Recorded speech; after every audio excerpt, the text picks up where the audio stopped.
தமிழக முதல்வர் மு க ஸ்டாலின் செய்தியாளர்களை சந்தித்து வருகிறார். அந்த காட்சிகளை தற்போது திரையில் பார்த்து வருகிறோம். மழை வரும்போது ஒரு போருக்கு தயாராகிற மாதிரி ஒரு அரசு ஒரு முன்னெச்சரிக்கை நடவடிக்கைகள் எடுக்க வேண்டிய ஒரு சூழல். இந்த நிலை நிரந்தர தீர்வு எப்போ ஏற்படும்? ஓரளவுக்கு நிரந்தர இருந்தாலும் அதே மீறி சில நேரம் அதே மழை வரும்போது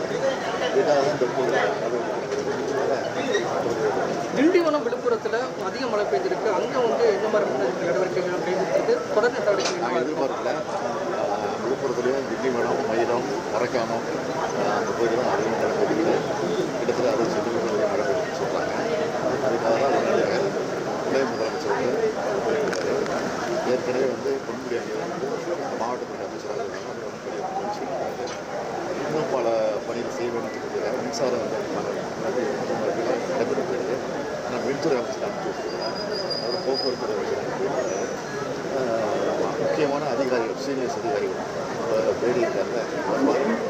ஏற்கனவே கலெக்டராக இருந்தார், அதனால் அவரையும் அனுப்பிட்டு அது மட்டும் பல அதிகாரிகளும்